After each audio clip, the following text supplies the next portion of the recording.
you ever been in a hotel, which most of you probably have, you can clearly see that I'm in a hotel room right now. And this hotel room is in the town of Bastogne, and you can see this is the main square, McAuliffe Square in Bastogne. Hope you can see it. And the reason I'm in Bastogne is that I'm going on a tour with the company WeHappyFew 506, and for me it's tour number 6 with them. I've done tours with them in Eindhoven, Bastogne also previously. I went to Berchtesgaden last year, Normandy. Really great company, really great group of people who attend all these tours. And I thought, you know, why not film everything and take you guys along for the ride and show you where we're going.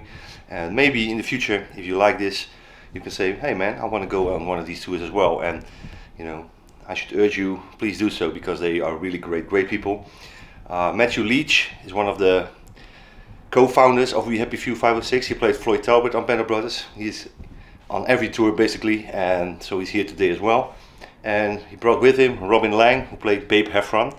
So, you know, just to be touring the sites of Easy Company with 2 actors from Band of Brothers, yeah, that's pretty amazing. And you know, today is Saturday, and today is not Easy Company based. We go to some other places that focus on the Battle of the Bulge, because you know, Easy Company was not the only one fighting here. Loads and loads of units who took part in the Battle of the Bulge, and we're going to visit some of these sites today. I'm going to take you along, and yeah, let's go.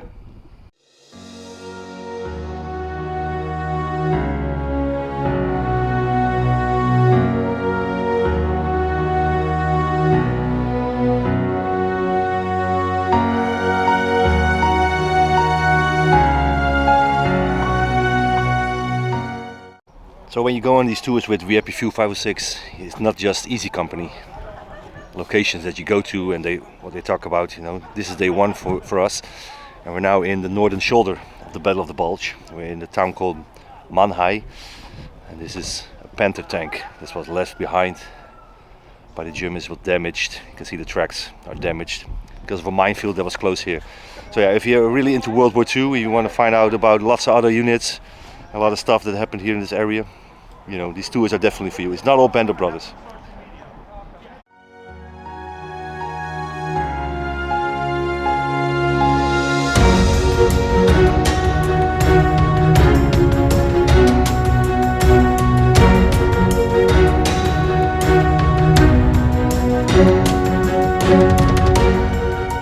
This is an area called Trou du Loup, and there was some fierce fighting going on here behind me. There was one soldier who took out a tank with a bazooka, and he saved basically the entire group of soldiers that were fighting here against the Germans.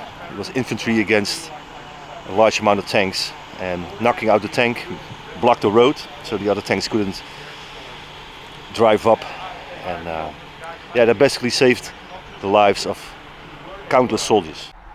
So this was the road where the German Panzer division was coming down from, and our guide Reg said it was like 10 or 12 tanks coming down this road. And the American soldier that I just talked about, that you saw, he was in a ditch somewhere over there, and he took out the first tank and he blocked this entire road because the tank just kind of tried to move. The tracks were destroyed, and tried to move, and it blocked the entire road. And by doing that, he saved countless lives.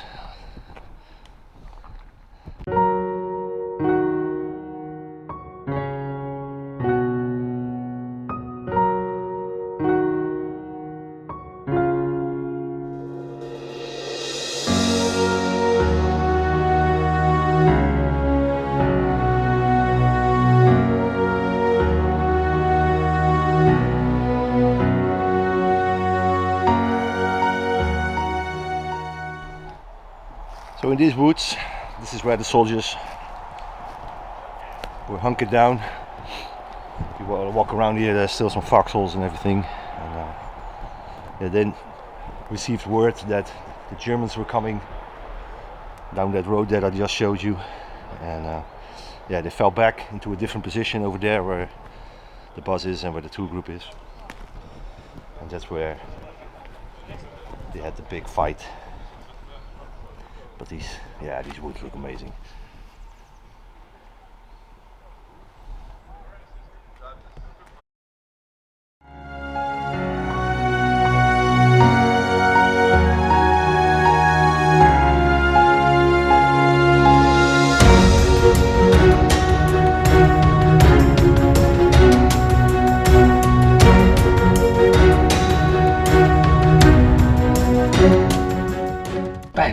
The commitment was amazing, and it showed, I think, in his performance.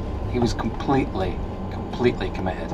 At one point, we all got given a weapon, and you had a weapons card, and you had to exchange your weapon for your weapons card every day. If you didn't have your weapons card, you didn't get your weapon. Didn't matter if you were Damian Lewis, you didn't have your card, you weren't getting your weapon. You got a rubber weapon instead. And Frank, at one point, he gave his weapons card and they gave him a rubber weapon. He said, no, I need my Thompson because I'm shooting today. And they said, you're not getting your Thompson, you vandalized your Thompson. And he was like, what are you talking about? And he said, you vandalized your Thompson, you're not getting a weapon. And they said, you started to write Frank on the butt of your rifle. And he said, he said, I wrote Fran. Bill's wife was Franny, and he wrote Fran on the butt of his rifle, so that's why I did that. He said, and they said, but this is one of our weapons. He said, I don't care about it. I'll buy it. I'll give you the money for it. Give me my weapon, And those were the details that Frank went, that he just picked up and took and used to create that performance. It's just a little thing, but it was important to him, And I think it was important probably to Bill. You might never see the butt of that rifle, but if you did happen to catch it, and Bill saw that, Fran written on there, that would have been everything to him, So.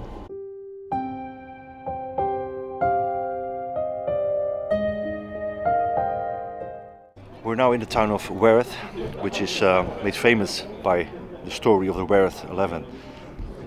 Those were 11 African American soldiers that were captured by the Germans SS, and they were beaten, tortured, murdered and left for dead in a field not far from here.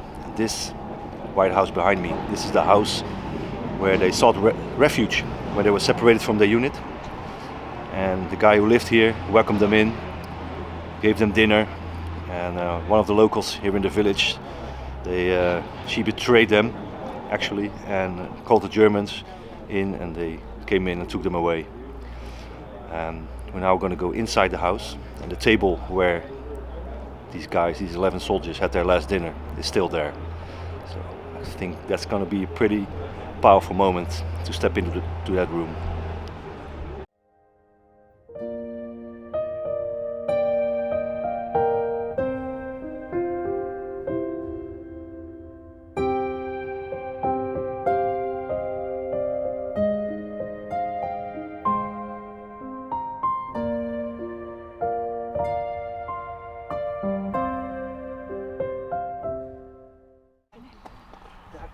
Here we have the memorial of the Wereth 11.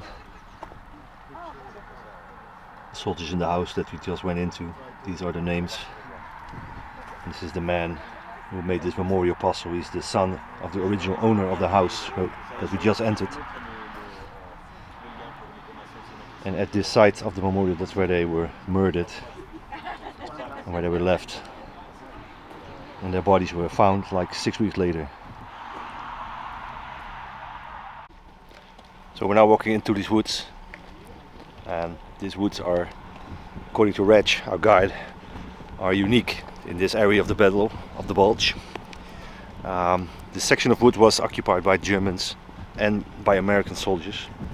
So there are foxholes, trenches, buildings that they built, fortifications, everything is still here, and practically nobody visits this place. So he's going to take us in, and he's going to show us around, show us some stuff that's still here in these woods.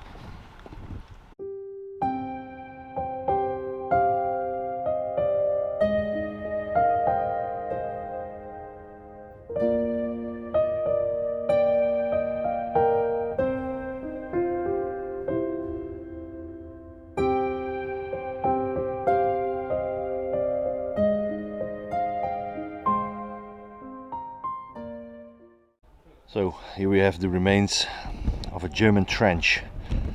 You might ask, how do you know that's a German trench and not an American trench? Because like I said in the previous clip, Americans and Germans were stationed here, and that's because they put a sign down. It comes in pretty handy. So this is sign number 1, and you can follow this path all around through the forest.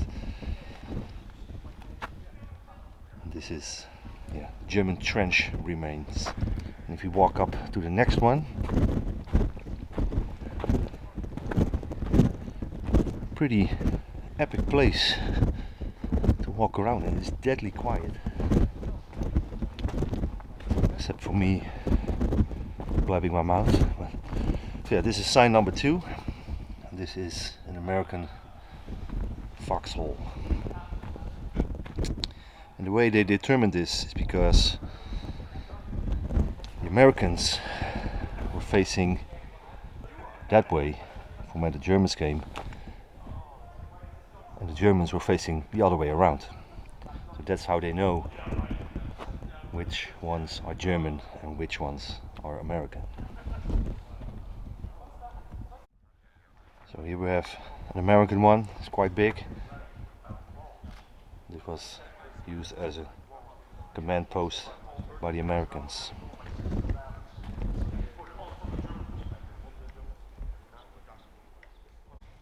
One of the things that Reg also said, if you go off the beaten path, he was talking about that path you can follow around the forest. Well, if you go off it and you walk out into the woods, there's a pretty big possibility that you can find some stuff like shrapnel and bullets, because this place hasn't been cleaned out yet by metal detector guys and everything. Probably the big pieces are gone already, but yeah, bullets and shrapnel, pretty good chance you can still find something. So yeah, maybe I'm gonna see if I can find some stuff. Probably not, but we can always try.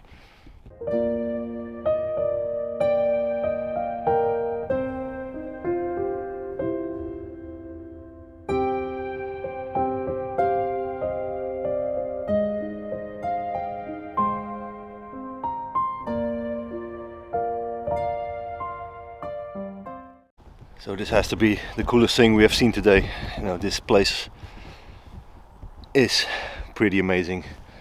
Foxholes all over the place. You can see one here right behind me. And it's cool that they put up these signs, you can, because otherwise I could walk in these woods, I see a hole in the ground, hey, that's a foxhole, but who it belonged to, no idea. So it's pretty cool that they use these signs to explain everything. So I think I forgot to mention what this place is called that we just saw, and that's it. Camp Elsenborn. If you ever want to visit this place, I really recommend it. It's amazing. Foxholes all over the place. Good morning from the hotel room once again. It's day number 2 of the WeHappyFew 506 Bear Stone tour. Yesterday was a great day. We toured the northern shoulder of the Battle of the Bulge area and visited some really amazing sites.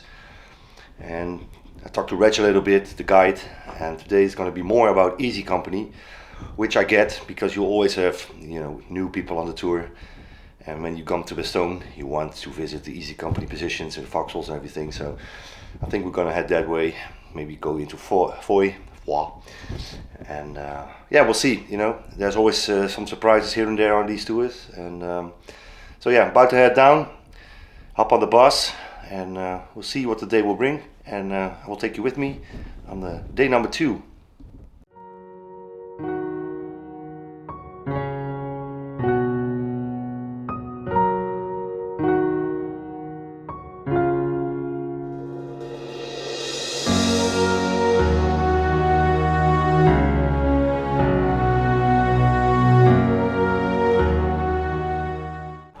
First stop of the day is actually not Easy Company related. I've come to a big field, you can see behind me. This was the location of a huge field hospital, and that field hospital got attacked by German troops from all angles. and lots of wounded soldiers, American soldiers, who were just lying on their beds, wounded, not being able to walk. They were all executed, and the prisoners who could walk, the soldiers who could walk, were taken prisoner, and the rest were executed. Some managed to escape this massacre, but yeah, it's just another example of the brutality of the Germans on some occasions here in this area. So we now stopped at the Easy Company Memorial, right here behind me where all the people are. And we're gonna walk into these woods, across from the monument, and that's the location where John Julian was shot. He was shot in the throat, as you can see on the show.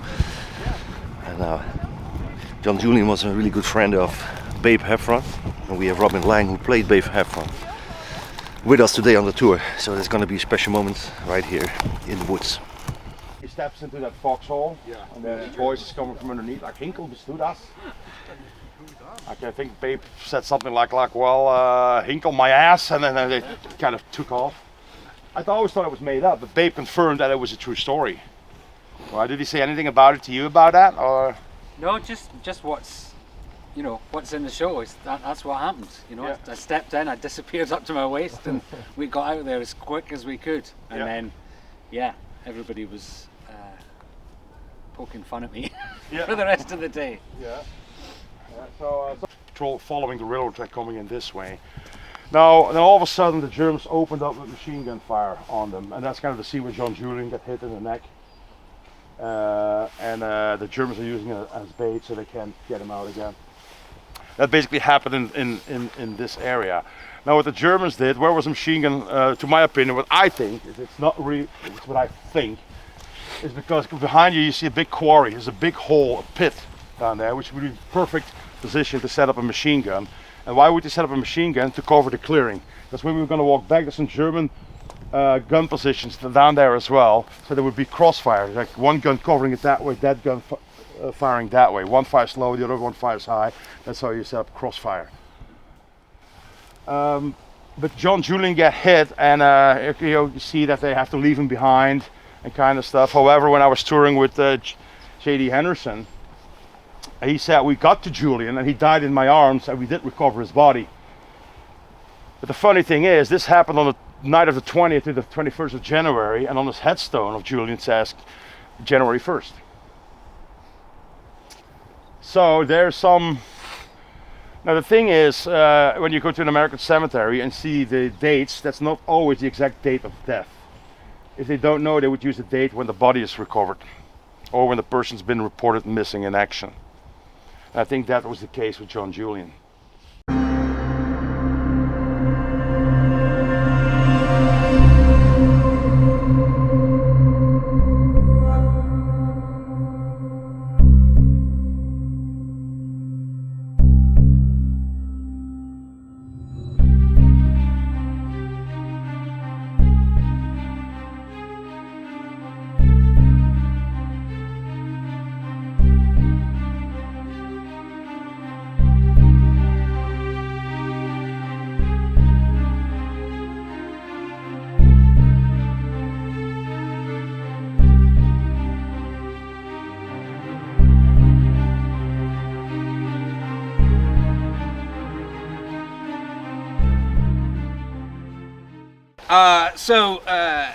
On boot camp we just got razzed constantly for 2 weeks. I was smart enough not to ever say anything on boot camp, so I actually shut up for 2 weeks, which is quite incredible. You just had all these like kids and these actors who think they know what they were doing, and we just got crucified day in day out for like 2 weeks until suddenly we used to have these parades every morning. We used to fall into our 3 platoons, and suddenly one morning Dale Dye came out, and everyone was kind of, I don't know, like we kind of got it. Do you know what I mean? We kind of got it. We got like a dance and a step and stuff. He's like, God damn, easy. You're starting to get that catch me, kill me, fuck me look in your eyes. Getting kind of hard. Might have to go do something about that. Which I thought was weird. So anyway, so now we've got our sort of like swagger on. The next all we've had is we've just been razzed for 2 weeks solidly, and then in the evenings they used to do this thing that was called downtime, where we would all sit down after we had chow, and he would he would talk to us through like tactics, or he talked to us about the history, and he knows his shit, man, like as well. He really does know his stuff. So we had this like huge like Stockholm syndrome affinity. Do you know what I mean? He tortured us by day, and then he just was like the good cop at night. We were in love with him, and we were in awe of this mighty warrior. And then we came down for a parade the next day, and he had his phone with him. And he's like, easy company, today's my daughter's birthday, and I wondered if y'all sing a song about happy birthday to my daughter. And of course, and Robin will attest to this, half the cast are songstresses. They love to sing. Your Fassbender used to love to sing, and obviously Richard Spate's got a great voice, Tim Matthews. So we do this rousing rendition with like all these like different layers to it of happy birthday, and Dale Dye's just doing this, walking along with 3 platoons like this, and happy birthday going off like this, and they say, thank you, you come, that's very good. And then he stands, so you stand to attention if you don't mind, thanks so much. He stands about here to me, because I'm sort of slightly off because I was a sergeant, so I'm slightly off to the platoon, and he's like, oh yeah baby, did you like that? Oh that was, happy birthday, yeah, dad and missus. And I'm just stood there thinking, what a softie, this is what a great wuss. And I clearly got this smug ass look on my face like this, and he's like, yeah, well baby, okay, well dad and missus, and he stops in front of me like that, and he isn't even looking at me. Without missing the beat, he goes, yeah baby, well dad and missus, what the fuck are you looking at? And I shot about this far out of my boots. And that is why 15 years later when he goes, boys, that's when we shut up. Thank you. Thank you. The tour has now come to the town of Foy, or Foy as the Americans would pronounce it back in the war.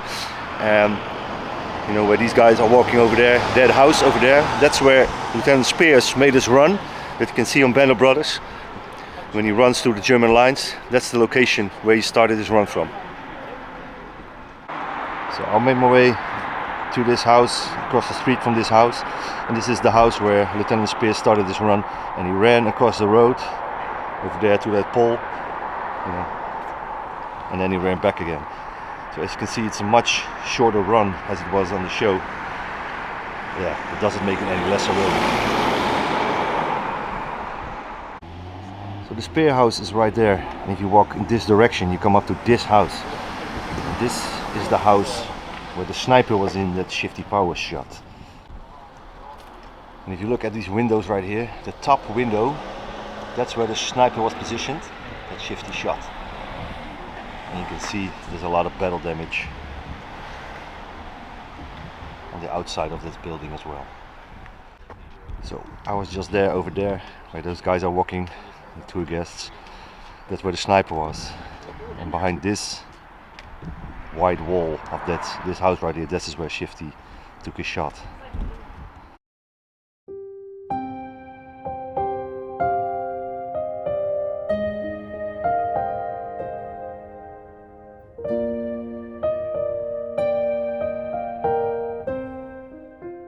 So I've been slightly dreading this, if I'm entirely honest.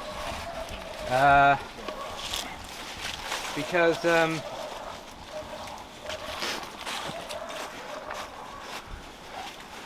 I lost my mum about a month ago, and I was here in Bastogne when it happened, and I've had a complete lack of joy in my life ever since. She was a huge part of my life. And I never wanted to come on this tour, I never wanted to do anything, but thank you so much for coming here, and thank you for bringing some joy back into my life. I really appreciate the second I posted anything that Rachel got in touch with me. I really appreciated all the support that I got from everybody, I appreciated all the love that I got from everybody, and I really appreciate you all, and I love you all as a family. I can't believe what we've built together, and this is where I feel like I've bounced right back up again. Only for this weekend I've been a complete mess ever since. So I haven't been looking forward to this toast because I knew I was going to get upset. But it's all good, it's all joyful, and thank you so much. Thank you so much for being a part of my life. Thank you for allowing me to do this. I don't want to make this toast all about me, because it's not about me. This is about the men that fought here. It's about you guys coming and showing appreciation. It's about the homage. But thank you so much, and thank you to Reg, and thank you for making this a great weekend. Cheers, Curry. Curry! Cheers. Love you, mama.